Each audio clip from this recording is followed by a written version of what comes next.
حضرت عمر فاروق جیسا دلیر اور جرری آدمی جمعہ پڑھانے مسجد میں داخل ہوئے تو جناب ابو ایوب انصاری دروازے پہ کھڑے ہو گئے، کہنے لگے عمر تیرے نوکر نہیں، ٹائم پہ آیا کر، بڑی دیر سے کھڑے ہیں، کیوں دیر سے آیا ہے؟ بڑے جلالی تھے نا حضرت عمر، لیکن وہ جلالی اس وقت تھے جب کوئی ظلم کرتا تھا، اور ذات کے لیے جلالی نہیں تھے۔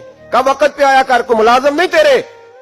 تو سیدنا فاروق اعظم منبر پہ چڑھے اور فرمانے لگے اللہ ابو ایوب انصاری کا بھلا کرے، جب تک اس طرح کے لوگ موجود ہیں کوئی بادشاہ بگڑے گا نہیں، اللہ اس کا بھلا کرے، اس نے میری توجہ صحیح۔ اور پھر عمر رو پڑے، رو کے فرمانے لگے مسلمانوں معاف کر دو، غلطی کوئی نہیں، میرے پاس کرتا ایک ہی ہے، اور عبداللہ کی ماں نے وہ دھو کے خشک ہونے کو ڈال دیا تھا، غریب ہوں، کرتا دوسرا کوئی نہیں، تو وہ ذرا نا خشک ہونے میں آ کے دیکھ لو، ابھی بھی گیلا ہے، مجھے معاف کر دو، میری غلطی نہیں ہے۔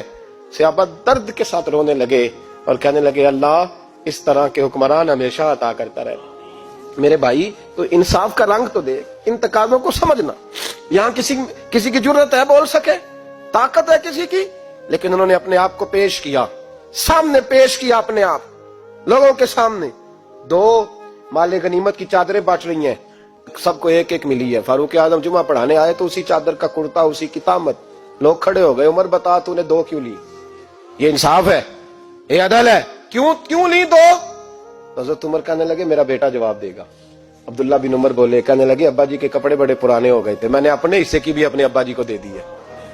دیکھیں نا یہ انصاف میرے نبی پاک نے کیا ہے، صحابہ نے سیکھا ہے۔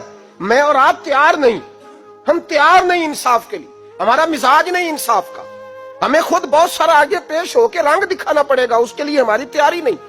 اس لیے ہم حکمرانوں کو گالی دے کے چپ کر جاتے ہیں، اس لیے ہم وکیلوں کے کہتے ہیں بکتے بڑا ہیں، جج بکتے، یہ باتیں کر کے ہم خاموش ہیں، ہم پیش نہیں کر پا رہے، ابھی تک ہم اپنے آپ کو کھڑا نہیں کر پا رہے کہ ہم سے مطالبہ کرو انصاف کا۔